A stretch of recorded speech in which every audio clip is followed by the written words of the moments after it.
Chief election commissioner کو senior وکیل طارق منصور کی جانب سے خط ارسال کیا گیا ہے۔ خط میں قومی اسمبلی اور چاروں صوبائی اسمبلیوں میں شفاف اور منصفانہ انتخابات کرانے کا مطالبہ کیا گیا۔ چیف الیکشن کمشنر کو سینئر وکیل طارق منصور کی جانب سے خط ارسال کیا گیا۔ تفصیلات جانتے ہیں ڈان نیوز کے نمائندے عرفان سدوزئی سے۔ عرفان سدوزئی، بتائیے گا خط میں کیا لکھا گیا ہے؟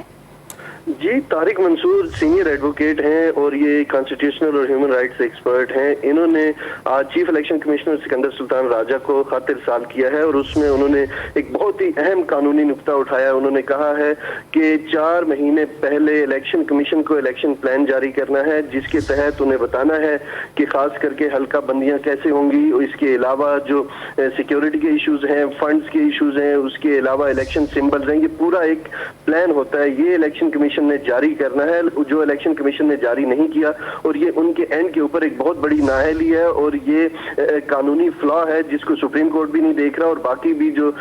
قانونی ماہرین ہیں انہوں نے بھی اس کو اوور رول کیا ہے۔ تو انہوں نے اس نقطے کو اٹھایا ہے اور انہوں نے کہا ہے کہ 4 مہینے پہلے اسمبلی ڈیزالو ہونے کے بعد الیکشن کمیشن کا یہ ذمہ داری ہے کہ وہ جو ہے یہ جو پلان ہے یہ الیکشن پلان جاری کریں، چونکہ سندھ اور بلوچستان کی جو اسمبلیاں ڈیزالو ہوئی تھی ان کی جو ڈیٹ پوری ہو رہی ہے وہ 12 اگست کی رات جو ہے وہ 2023 کو اس سال ان کا ٹائم پورا ہو رہا ہے، اور اس سے 4 مہینے پہلے یہ 12 اپریل کو جاری کرنا تھا، جو انہوں نے نہیں کیا، اوور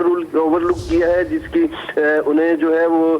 قانونی جو ہے وہ انہیں اس کی قیمت ادا کرنی پڑے گی۔ اور ابھی جو پنجاب کے حوالے سے بھی انہوں نے کہا کہ اس کے اوپر بھی الیکشن کمیشن کو سوال اٹھانا چاہیے تھا کہ آیا یہ قانونی طور پہ اسمبلیاں ڈیزالو ہوئی ہیں یا نہیں، چونکہ انہوں نے ایک اور جو نقطہ اس میں اٹھایا کہ جو 4 اسمبلیاں ہیں، 5 اسمبلیاں، 4 صوبائی اسمبلیاں اور 5ویں جو قومی اسمبلی ہے، وہ 25 جولائی 2018 کو الیکشن ہوئے تھے، اور ان کا جو برتھ ہوا تھا وہ یعنی 13 اگست 2018 کو ہوا تھا۔ تو اس میں جو خط ارسال کیا گیا ہے، خط میں قومی اسمبلی اور 4 صوبائی اسمبلی میں شفاف اور منصفانہ انتخابات کرانے کا مطالبہ کیا گیا۔ تفصیلات دے رہے تھے عرفان سدوزئی، آپ کا بہت شکریہ۔